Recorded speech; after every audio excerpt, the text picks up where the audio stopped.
Well, Troy, I am so proud of the success of this podcast that I have decided to spin off. Spin off where? Spin off into Who's There? The Crispy Pro Adventures. It's going to be a solo podcast that features one of your favorite characters from the Who's There podcast, me, Crispy, and we're going to have some wild times. Oh, we've lost everyone. We've lost everyone. That silence was deafening, wasn't it, buddy? But the thing is, Crispy, if you hosted your own spin-off, you'd run into a really big problem. What is it? You wouldn't have anyone to say, roll the intro!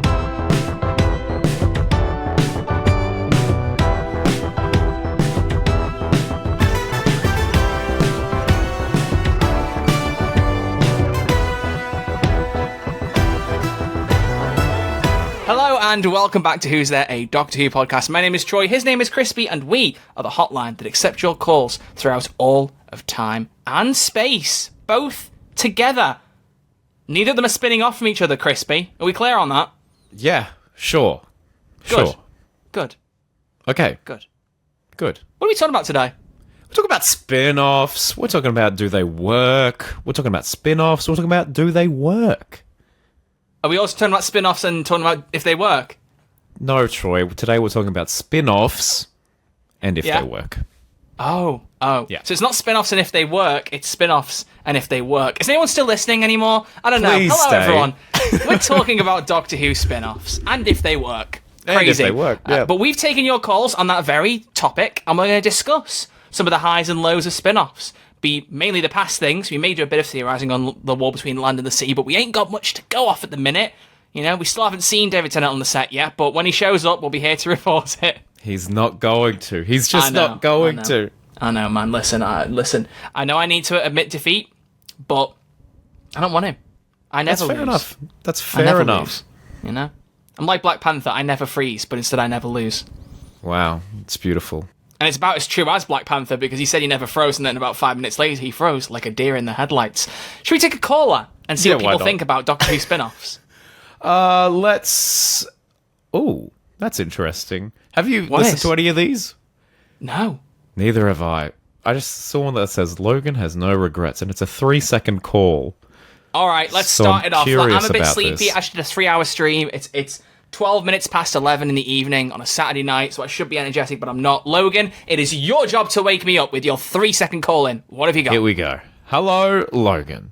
What a daft question. Well, Oh. oh. Oh. Oh. Oh. This was Crispy's idea this episode, so I take no responsibility. What do you mean, what a daft question? I think that this question is a good one, Logan. Thank you very much. Yeah, go back to being a skeleton in the ground. What the hell? Oh, wow. Wow. Bye-bye. Bye. Here you we could go. say. So, I think I am against that. I think this is a very good question because the Doctor Who spin-off, the art of the Doctor Who spin-off is something that some people would argue has been perfected. Some people would argue has been far from being perfected by any means. So, Troy, what are the 3 main New Who spin-offs that we have had thus far? There is Doctor Who, the 10th Doctor Adventures. There is Doctor Who, Correct. the David Tennant Adventures. Correct. And there's Doctor Who, even more David Tennant Adventures, because the previous 2 series weren't enough, the David Tennant Adventures. Yeah. Incorrect. The Sarah Jane actual Adventures, ones. Torchwood, and Class, of course. Come on, sir. All to varying degrees of success, one Indeed. could say. One could say. So, I think, like, without any basis, I would say that Torchwood is probably the most successful Doctor Who spin-off ever, maybe? Ooh, I disagree. Oh, I don't know. There might be some... Okay, well, are you going to say Sarah Jane Adventures? Yeah, and this is actually going to be an interesting debate, because I feel like both of those spin-offs have very high highs and very low lows. Okay. Explain. So you could pick. Well, there are certainly some story. Early Sarah Jane Adventures, I think, is fairly weak. Like there are some good stories in there. There are some fantastic stories in that first season alone. I love seeing the Slitheen come back. I'm not sure how amazing the stories were, but like the whatever happened to Sarah Jane Adventures, all the stuff with the Trickster was like peak Sarah Jane Adventures. That was so good. Yeah. Absolutely loved all the stuff with the Trickster and still want him in Doctor Who. Make it happen, Russell. Remember when it was going to happen, Troy? With you were like, listen to this music. Listen to this music, listen to this motif. Well, it was that thread. I still believe, like, I need to remind you, sir, when we talked about season 1, I said that it was first half of a 2-season order. Maybe the second half of the season will make it all come together. What if Mrs. Flood is the trickster? There you go. Too late, Time Lord. Okay, so, yeah, it actually is an interesting debate. Maybe what we should do is have a poll. And then next episode, we can get the answer. So that's hot. Yeah, we're going to record a couple more episodes later in the week, I think, is our plan. I don't know what we're doing. We're kind of all over the place. Let's do that. Before we record next, I'm going to put the poll out. So I'll put it out maybe tomorrow, and then hopefully by the time we record, it's going to be wibbly wobbly timey wimey. By the time you see this, we may have already recorded it. We may not have done. Keep your eyes open. You never know what happens here on this channel. We plan it perfectly. But yeah, no. I'll put a poll out because I am genuinely intrigued. There are people who will argue, because Torchwood in particular has Children of Earth, which is a 5-episode masterpiece. It's a fantastic piece of television. It's beautiful. Really, really good stuff. Sarah Jane Adventures also has some amazing episodes like the Trickster stuff. Both of the episodes where they have Doctor crossovers, I think, are top tier, both 10th and 11th. I love The Gift with the Blatherine, the Orange Slitheen. That's a fantastic 2-parter as well. I don't think I've seen all of the Sarah Jane Adventures. Dude, I've seen you've quite a lot of it. I was going to, and then to. my VPNs no longer work on BBC iPlayer, so I can't. I just can't. It's a shame we've absolutely never said in this podcast that VPN, please sponsor us, insert brand name here, we would love you very much. Never said that during an episode, but just want to make it clear that, you know, VPN, if you're watching this of any brand name, we will insert your brand name here and you can sponsor us and we will buy many chocolate ice creams with the sponsor money. Thank you very much. So many ice creams. So what would you say? Would you say Torchwood is better and or more popular than Sarah Jane Adventures? Let's start there. Well, it's just what metric are we going for? Because they're two very different shows. Torchwood is definitely aimed at a more adult audience, and Sarah Jane Adventures is very much aimed at a child audience. But okay, based on what you've seen of them both, which one do you prefer, and which one do you think is more popular? I prefer. Oh, it's so tough because they're it's separate. It's separate things. Mm-hmm. That's why I'm giving you a tough question. Steak and chips. It's steak and chips. I enjoy them both like equally, individually, but together. My goodness, I got a full meal. Chips individually. Come on. Okay, yeah. This is why I'm on a diet. So answer the question, please, so we can move on. I'm going to say, oh look, I don't know, man. Torchwood. Let's just say Torchwood. For my sakes, I think I enjoy Torchwood more.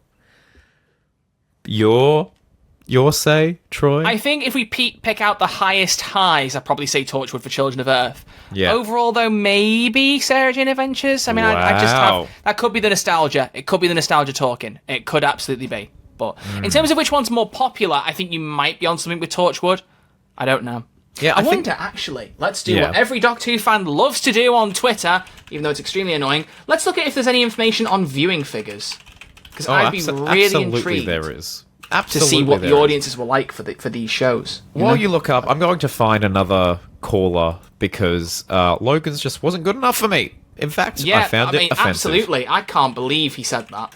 I think we should ban him from this podcast. Let's listen to Julia. Hello, Julia. Hi, Julia here. So, I have enjoyed all 3 of the Doctor Who spin-offs I've watched. Class, Sarah Jane Adventures, and Torchwood. And I think as long as the people know who they're writing for, which is a Doctor Who audience, and also the age range they're trying to catch also, they'll be fine. That's true. It's very, very important to keep your target audience in mind. And I think that's kind of where they went wrong with Class, to be honest. That was part of the reason. I'm not quite sure if they knew who to cater to, because it was more of an adult, teen show, but a lot of the stuff kind of came off as a bit childlike, and then all of a sudden someone's covered in blood. I don't know. I just felt like it was a really weird mishmash of tones, but I quite enjoyed the entirety of Class. It really got me through 2016, unlike a certain Troy in the call today, who I believe has only seen the pilot episode. Yeah, I only wanted to see Capaldi, and I didn't care beyond that. The characters didn't really hook me. I think I started watching episode 2 and just wasn't interested. However, Crispy, viewing figures between Sarah Jane and Torchwood, I'm actually very surprised. Oh, please, spill. Sarah Jane Adventures kind of fell off, to be honest. What? The very first episode, Invasion of the Bane, pulled nearly 3 million viewers. Holy but after Moses. that, no episode managed to pull in 2 million. from the look of it. And actually, I mean, that's pretty impressive for a children's television show. From the tail end of Series 3, from the last 3 episodes of Series 3, right through Series 4 and Series 5, viewing figure-wise, they never passed 1 million. Varying numbers under that. Yeah, but which is crazy. I mean, it's still insane. Oh, yeah, absolutely. But you look at Torchwood, however, and that's a different story. It's an because upwards trend, isn't averaged... Well, it's actually... The first season's really funny, because you have 2.5 million viewers for episodes 1 and 2, and then episode 3, 750,000 people just dropped off before 3 came out. Do you remember what happens in episode 2, season 1 of Torchwood? Of course I do. It's one of Chibnall's finest works. I think I know. It's not Cyberwoman. No, it's the one that Chibbers wrote when he's. It's the one with the alien that has a good time and kills people while doing it. Yeah. I can imagine that putting people off watching the show. What is the show? That. But here's the surprising thing. The finale of that season pulled in 1.23 million viewers, but then season 2 kicked off with 4.2 million, and it didn't go below 3 million. And then Children of Earth had an average of 6 million an episode, and then Miracle Day pulled in between 4 and 5 million for most episodes. So Torchwood had a weak start, and then kicked off after that, which actually kind of sums up the show, I feel like. So that's really, really interesting. Did you enjoy Miracle Day at all? I have only seen Miracle Day the one time when it came out, and I remember really liking it, although I do think it was a little slow at times. Like, it felt like it had been dragged out slightly. I kept falling asleep in it. I reckon I've seen episode 1 of Miracle Day 5 times trying to get back into it. It is a fantastic concept, in fairness. Never finished. Oh, great concept. Really, really cool concept. I wonder what is the story there? So it was like a collaboration between the BBC and Stars or something, wasn't it? It was like it was this weird American thing, but I'm glad they still filmed a lot of the stuff in Cardiff, at least in the first episode. But yeah, I remember not really being that into it, but Children of Earth, I think, is one of the best Doctor Who stories ever made. Like, just in the Doctor Who universe. I think it's so unbelievably good. Like, very, very little touches that. Like, the chills of that first episode ending with Jack with... Well, spoilers.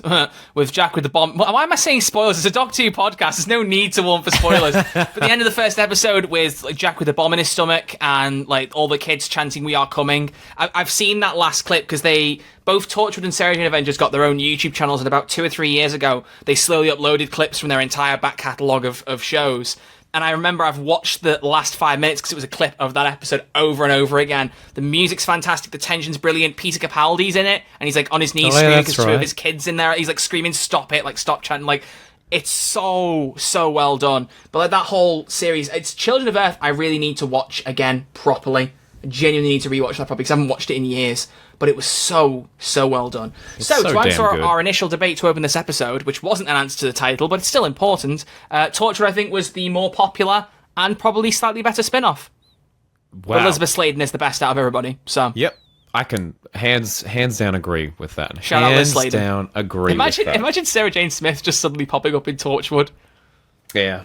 She would not stand for any of that. No, absolutely not. Absolutely, she would not. Go. No, it's interesting, all of the Doctor Who spin-offs, because I think the idea was for the Sarah Jane Adventures to continue on, but unfortunately they had to stop due to the untimely passing of Elizabeth Sladen. So I don't think they weren't able to film all of the last series. Which was a bit every sad. series was it got to the formula of 6 2-part episodes. Yeah. So 12 episodes overall.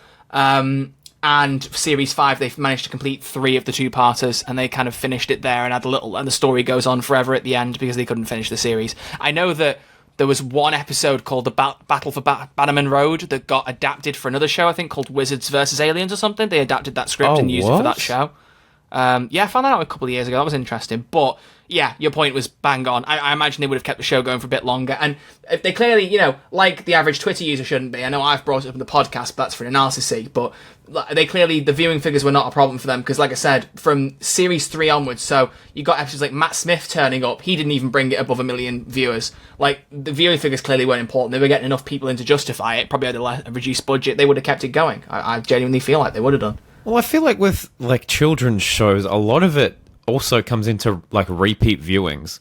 Like, as a kid, I wouldn't care that this isn't the first time the entire world isn't watching an episode. You know, I You're reckon so I've seen. wise. I reckon I've seen the same episodes of like Looney Tunes and Scooby Doo, and you know they were made well before I was born. So I don't think that's necessarily matters as long as the That's property exactly is my strong. viewing pattern, yeah. SpongeBob, Penguins of Madagascar, and Star Wars Clone Wars, whenever any of them were on, I put them on the TV, You and watched it didn't matter which Penguins of episode it was. Madagascar?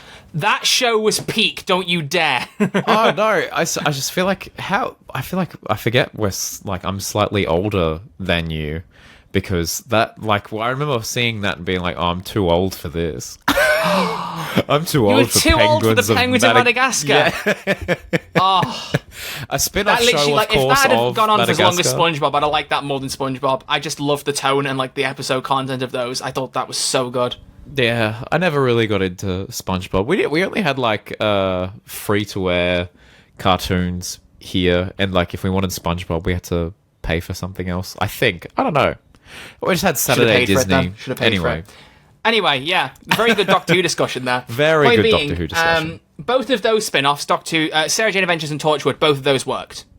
They absolutely yes, worked. absolutely did work. I would love to know, was there a reason? Let's have a look.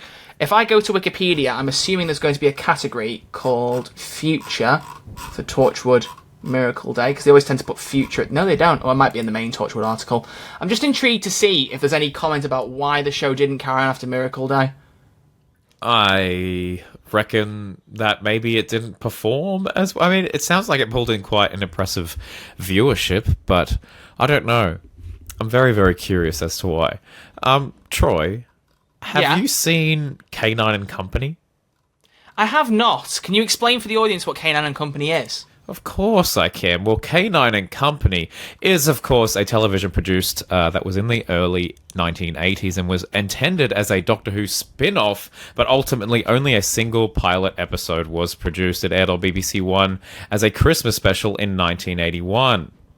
So it was just the pilot episode. I've never seen it. We should definitely view that and have an episode on Doctor Who's failed spin-off thing, and everyone thinks we're going to talk about Class, but it's actually K9 and Company. But a lot of people are saying it's like the precursor to the Sarah Jane Adventures, because it of course had Sarah Jane and K9, and who's not stuck in the, like, remember in Sarah Jane Adventures how K9's just kind of like stuck next to a black hole for so long. Did you know that? Yeah, is it? What was the reason? Was it just like budget? They couldn't keep getting K9 out or something? I feel like K9's not necessarily a very expensive prop. That's what I was thinking. I was like, surely, like I said budget in my head, I was thinking, he's a robot dog prop. Like, it can't be expensive. I don't know. Is the nose laser really expensive to do with VFX? It might be more logistic-wise, because he requires a flat surface all of the time, and so you'd have to constantly be coming up with creative solutions if there's any kind of difference in just terrain. Kicks him over. Yeah, quite literally. But yeah, I've never seen K9 and Company, but it had one episode, right? Just one pilot episode. It's got just the one pilot episode, yeah. And it's a bit of Doctor Who media. It's weird. It was kind of like the first attempt at a Doctor Who spin-off. I just feel like it's really interesting. There's been technically 4, with now our 5th attempt at a Doctor Who spin-off, all with varying degrees of success. Torchwood, Sarah Jane, both pulling in cult followings and impressive viewing figures. Class was just one of the strangest... It's one of the strangest decisions I think Doctor Who's ever made.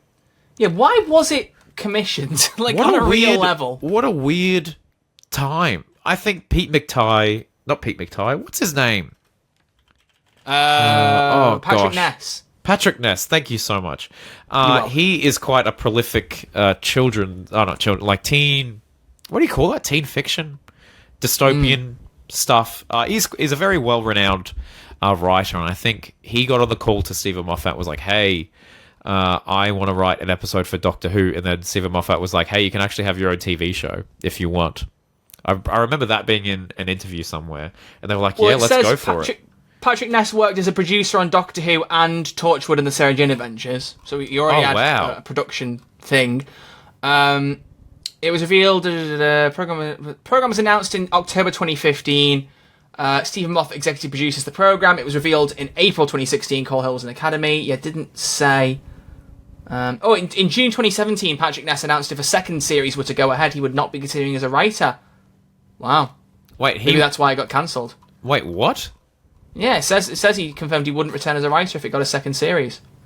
Wow. Strange. Interesting. But there's nothing in here. I was just looking in the production section on Wikipedia, but no words as to how it originally was set up, so it sounds like what you've said is probably the most information we have on that topic. Yeah, wow. Well, do you know what happens at the end of Class? Isn't there like a cliffhanger with Weeping Angels or something? Yeah, it's sick. It's actually so good. It's actually the last episode's a Weeping Angel episode, and I heard that's really good. Well, the last episode is like it ties in the series very nicely. I'd say there is a little bit of a cringy bit that will never get resolved, but the action that like. There's like this little subplot throughout the whole thing with the head mistress, and it turns out that she's like in talks with the Weeping Angels or whatever. And Spoilers! it was sorry, dude. Sorry, guys. Spoilers for something that's never going to come to fruition.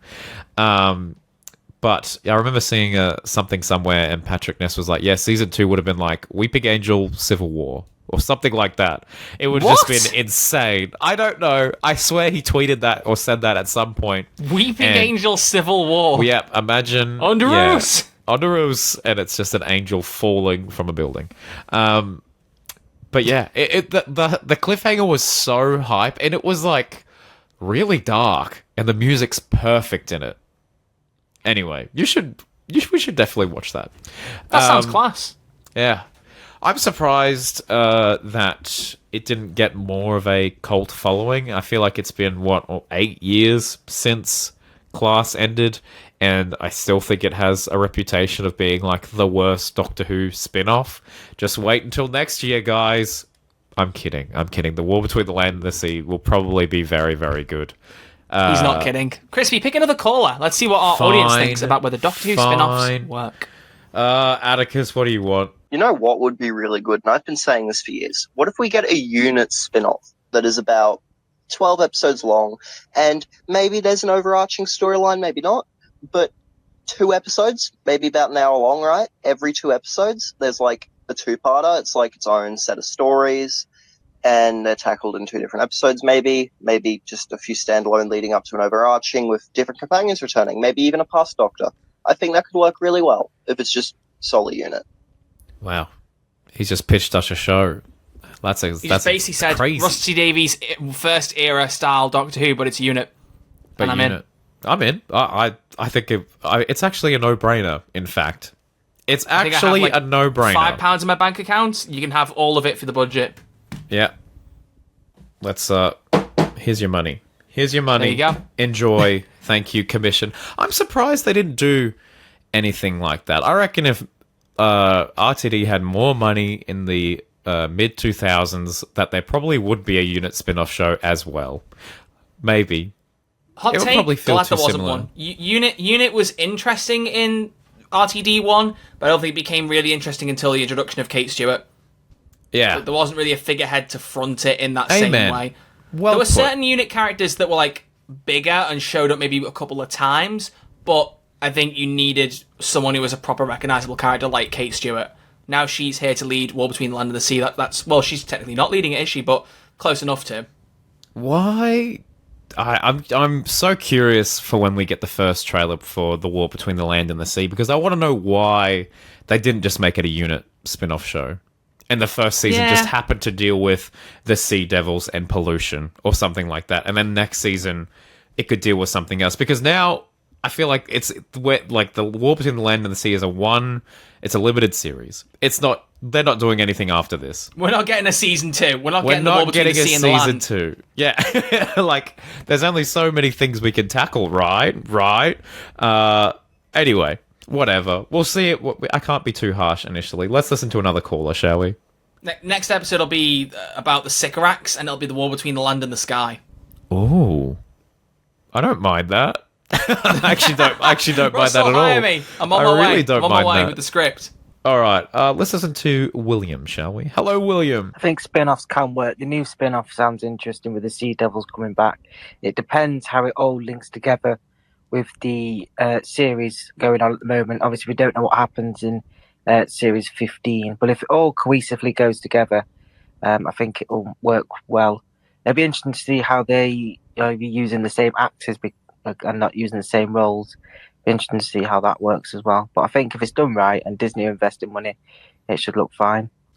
Many a good point from William there. The first thing I want to touch on is, how do you think the show's going to look, Troy? Because I forgot we have Disney's involvement in its year our Lord 2024, and camera technology and editing and sound design has all been improved since the last spin-off show. So what do you think it's going to look like? Well, I imagine the Legend of the Sea Devils is going to be a good starting point visually. I'm just... What are you laughing at me for? Keep going. No, go on. Because the Sea Devils looked really good in that episode. I think the neck swelling when they were talking was stretching the budget. But, like, visually they look cool. So, like, monster design, you've got that nailed already. How they would handle them talking, it's going to be very interesting. Oh, yeah. I doubt they'll go for the same thing again, I'll be honest. I'm so keen. Hopefully no Mario jumping. But... beyond that, I don't... Well, I mean, I like comparing it to the Jodie era because, as we've said, the Jodie era is, like, the best the show has looked visually, cinematography-wise, filming-wise, gorgeous. Absolutely gorgeous. So if they take more inspiration from that, it suits me. But I think how it's being framed and shot at the minute with the specials in season 1 has been really good. I don't have much complaints. So I expect it will look very similar because it's still, like, Whoniverse label. I don't imagine it to suddenly have some whole different presentation, per se. I think it's mainly the cast and the story that'll be the unique thing. Well, I would like it to have a different flavour, and I think, regardless of our thoughts on it, the most interesting looking episode of Season 1 was 73 Yards, which, of course, was directed by Dylan Holmes Williams, who will, of course, be directing every single episode of The War Between the Land and the Sea. So I hope that there is just a little bit of spice, a little bit of flair, a little bit of creative flair that he brings to this spin-off that makes it stand out from the competition. I'm really hoping for that. It might be the most consistent spin-off show we've ever had. Well, it's only 5 episodes, so that's probably not very hard to achieve. I know. I know. But technically, we might be in for a win here. I'm keen to see. I also love William's point about tying it into the main show, because one thing I really liked about Torchwood Season 1 was that tie-in at the end of the finale where Jack hears the TARDIS and runs off to go and chase it down. And then if you watch Utopia right after that, suddenly there he is running for the TARDIS. Like, it's one of those things where, like, for example, when I was watching that, I don't think, I would hope at the age of 6 years old, I hadn't seen Torchwood, or 7 years old. Point being, like, I hadn't seen... In fact, actually, yeah, when I first watched Utopia, I don't think I knew Captain Jack was. Like he popped in there, and I just started with Series 3, so I was, like, completely on board. It was a really good setup. It's one of those things, like, people used to play in the MCU, at least, when it was more at its peak, because, now you're joining at a bit of a low point, as Deadpool would say. But it was one of those things where you watched everything together in the right order, blah, blah, blah, blah, blah. You kind of felt rewarded. You could pick a couple of things together and go, oh, yeah, that connects there. But if you watch things individually, you're like, this is great, isolated on its own. It works. I like it. And that way to do spin-offs is really good. I'd love it if they have that similar attitude in War Between the Land and the Sea, where maybe something happens in... Maybe they tie it 73 Yards. I mean, as you said, directed by the same person. Like, that's got to be intentional. The director of the spin-off, the episode he's directing, mentions the spin-off he's going to direct in the script. Yeah, like, you can't tell me Russell hasn't planned that. So maybe, like, you could say, like, there might be a shot of, like, the Sea Devils looking at the cliff sides when the Doctor's up there and going... land crawlers or something, who knows? Could tie Troy, in. You're cooking. Or the end of the spin-off could tie in. The end of the spin-off, something unit-wise, because you call the Doctor in, and then it kicks in with Season 2, because that's filmed, that's in the can. So they can film something that ties into a series they've already boxed off filming-wise. I think, sure, we'll get, like, both shows next year, hey? We'll get... Ooh... Oh, right? Yeah, of course, because it's got... Never mind, I take that back. It's got to come out after Season 2. Yeah, you've grounded me. You have grounded me. Good sir. So I it might don't be know, Season it's 3. filming now, so I would hope... Because the thing is, there's a bit of a debate going on at the minute about how Season 3 might end up being delayed, because Russell T Davies has said that they might not get the green light for Season 3 until Season 2's come out, and everyone's like, but that means there won't be Season 3 in the right time next year. I hope there is. He said yearly Doctor Who, and I'd be really annoyed if he didn't stick to that now, because that's, especially with how small the seasons are now, despite our conflicting opinions on some of the parts of that. Absolutely. If it's now not yearly, I won't be best pleased. It would be crazy, right? Yeah, I would hate it. Insane if he made that promise and we got 2 in. He's like, well, technically, if he pushes the war between the land and the sea into the next year or whatever. Season 2, March, April, May next year. War between land and the sea, say September. And then at the end of War Between Land and the Sea, Doctor Who Season 3, September 2026. You go, what? You're like, excuse me? Don't you dare. Don't you dare. Ryan Sinclair, don't you dare. Yeah.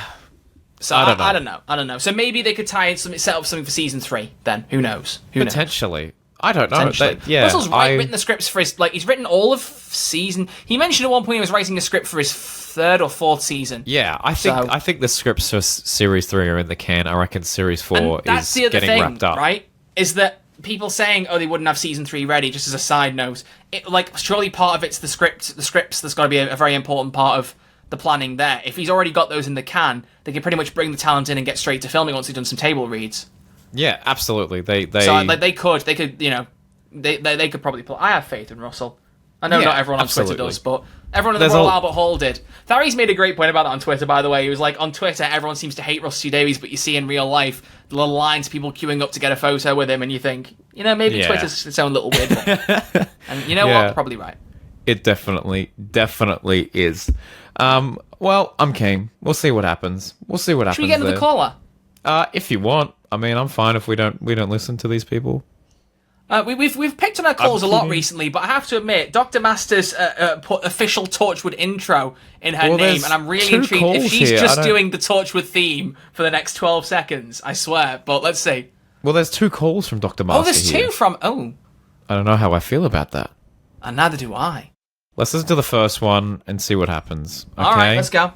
Okay, hello, Dr. Master. Yes.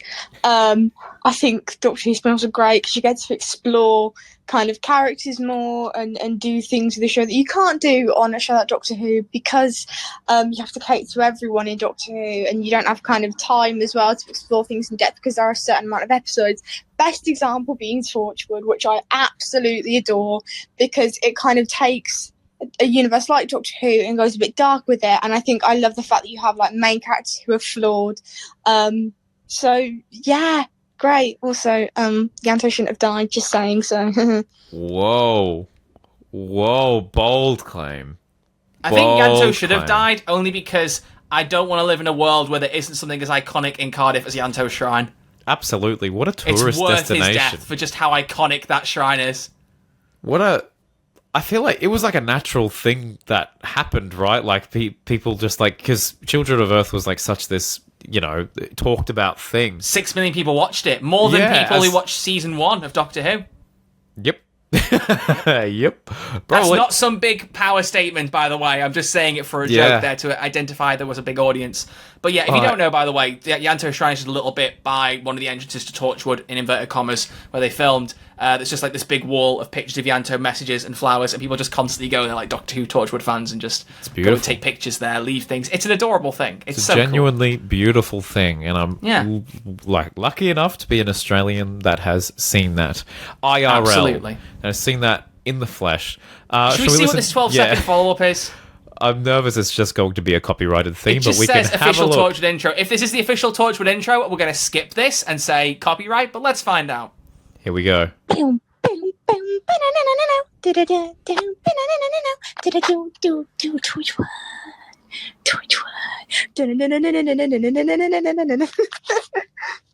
was. You didn't do the bit at the end where it goes, yeah.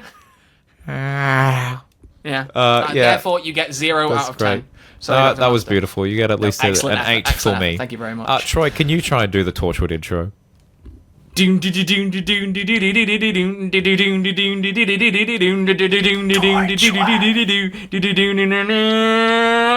go.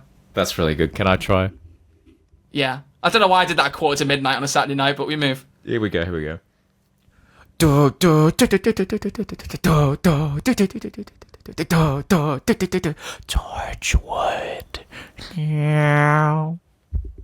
Do they whisper Torchwood in the intro? Yeah, you got to listen to it, bro. They definitely I'm going to be honest. Torchwood. I've never heard them say, or I've not took it in.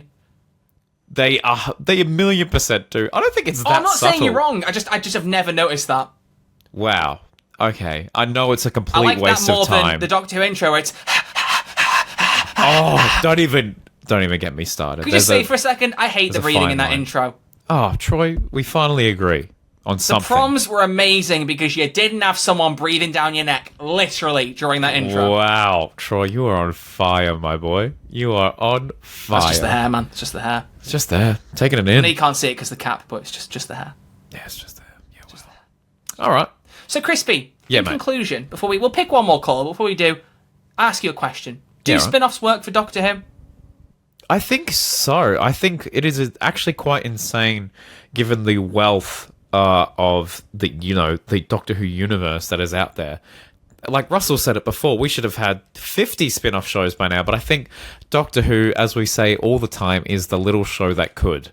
It just keeps going. It's just constantly, but it's never, going to reach the heights of global, fandom as, say, your Game of Thrones, your Stranger Things, where it's like everywhere and it's got billions of dollars backing it. So I think it just comes down to time and money and talent, and sometimes the stars do align and we get beautiful things like Torchwood and Sarah Jane. Sometimes they take a gamble like Class and it doesn't pay off. So I think, yes, by definition, spin-off shows do work for Doctor Who. It's just a matter of if they can make it work for Doctor Who. Troy, your thoughts? Troy's thoughts? Yeah, Troy's thoughts. That was amazingly argued. You might not want to be like Game of Thrones, though. Have you been watching House of the Dragon? No. I've just finished the second season that we were a bit behind, and I went online to find that everyone hated the season 2 finale, and I did some more research, and George R.R. Martin, the writer of Game of Thrones, has already started talking about how House of the Dragon is going wildly off script and doing things that he disagrees with, which he didn't even say for Game of Thrones, and we know how that ended. So, oh gosh, maybe you don't want the power of that much money behind you. Maybe it's for the better that it isn't like that. We don't need the MCU, we need the MC Who. Whoa, when he takes a sip from his drink after a line like that. Devious I rest Troy. my case. I'm not going to lie, in the middle of you talking, I thought MC Who, and I was like, that's fire, I'm going to say that. That's fire. That's absolute fire. Well, I'd rather watch The War Between the Land and the Sea than Agatha All Along. Hot take? I don't know. I am so keen for that show, but that's just me. I think it's just come a bit too late, but I'm obviously still gonna watch it. It's not What If Season 2. I'm gonna watch it. Yep, no, that's so fair. But Troy, do Doctor Who spin-offs work? I don't even think I need to answer this question because you summed it up. Doctor Who spin-offs explore different angles of the show. They do different things with different people. And as far as I'm concerned, if you get more reasons to live in that world, then we're living in a good world ourselves. I bloody love you, Troy. Oh, I love you too, man. That's adorable. You know what? This man, he's so smart. He's so smart all the time. Come over and give us a hug. I can't, dude. It's so expensive. It'd be such an expensive hug. Oh, you mean like I'm quite... giving you a hug right now. Virtually. There you go, brother. Selfish. God. There you go. Shellfish? People are allergic to shellfish. I was trying to think of a shellfish pun and I couldn't think of one, so I just said shellfish back at you like an echo.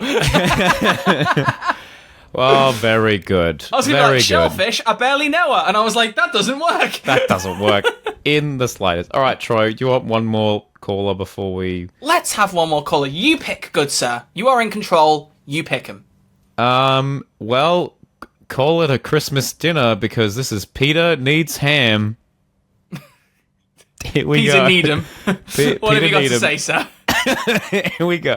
It depends, really, because I suppose there have not been many examples of it. There have only been about 5 of them over the past 60 years. But with the right age group that it's aimed at, Torchwood had an adult audience, Sarah Jane had a kids audience. Class didn't do so well with the teens, but, as long as you've got an audience already there and waiting, Doctor Who is perfect for that, I think. Yeah, it's a good point. What are you laughing at? I don't know why in my head, for some reason, I really hoped for a second, not even in a vindictive way, I really wanted to go, Torchwood had an adult audience, Sarah Jane had a kids audience, and Class had no audience. Yeah. I just felt like that would have been really funny. A fun setup. Yeah, that's the point we didn't make. Class was more meant to be like teen aimed, wasn't it? Yeah, I feel like... Did you say that? I might have been looking at viewing figures. No, I feel like that was the experiment, right? Like, they were like, let's have a grown-up Doctor Who show. Let's have one for the kids. And they were like, let's have one bang in between and see how it does. And I'm surprised that didn't do that well, because I feel like there is quite a large demographic of Doctor Who fans that are young adult, that, eat up Doctor Who, but for some reason didn't eat up Class. I don't know. It's sometimes weird. young adults don't want to feel like young adults. They want to feel like proper adults. Yep. And watch not Torchwood. Me. Not me. Yeah, well, that's because you never really matured, did you? And I never really will.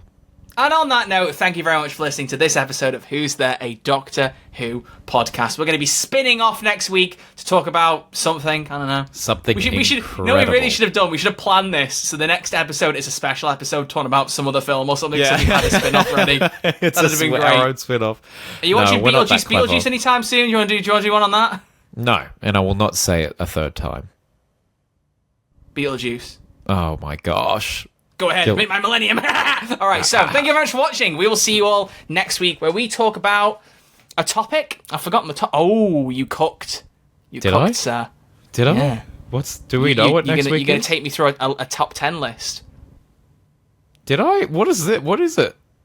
What, I can't remember what it is. Yeah, what is it? We're going to go through the worst reviewed Doctor Who episodes. Oh, You're going to tell me what they are. This has got to cook. This is going to be great. It's going to be great. It's and we've already delicious. asked you to submit your calls for the worst Doctor Who episodes or your least favourites, so we'll see what your thoughts are on that. Another call will be going out, but already be out by the time this episode's out. So just have a look on speakpipe.com/TuesdayGW and see what the current topic is, or just check our most recent posts on Twitter and YouTube. I'll say Instagram, but I haven't posted on there in a while, and I'm sorry, so we'll try and get back on there. But if it's any consolation, I barely post on my own Instagram. I have 2 conventions I went to in June and July I didn't post about Venice in August yet. I've got work to do. You've got work to do, my friend. I love Instagram. I love posting on Instagram, but for some reason, actually posting on Instagram gives me so much anxiety, and I just don't do it. That's so fair. That's so fair. Although, in fairness, I did go to post about both the cons. I had a really funny moment about 2 weeks ago, just to close this with a bit of my own stupidity. I was on a little trip, a weekend away, I'm pretty sure, and I was like, do you know what? It's about time I do some of these posts. And I knew I had loads of photos, so I looked through, and then I realised there were key pictures of things I got signed, or certain pictures that weren't on my phone. So I went through each post for the cons and went, oh, I haven't got the right thing. Oh, I'll do that later, and I never went back. So Wow. Troy, you got to get on it. I'll get back on it. I'll get back on that horse, and I'll post on Instagram, and I'll be a big influencer, and I'll do sponsorships for VPNs. What will the Love please. Island people do sponsorships for on Instagram? I don't know. Oh, I don't know. Skincare routines. Smirnoff. I don't know. Smirnoff, yeah. Oh, I love me some vodka. Give me some vodka, and I'll Yum, promote yum. it. We have a young audience here. Don't drink alcohol, kids. Thank you all for listening, and we will see you all next week with more Doctor Who podcast discussions. Until then, it's goodbye from Crispy. See you later. And it's goodbye from me. Goodbye. See you all next week. Allons-y, baby. Allons-y, baby. Allons-y, these nuts. I really want to keep that in. I really want to keep that in. You can do what you Shall want. I keep that in? Whatever. All right, then. It's in. Bye.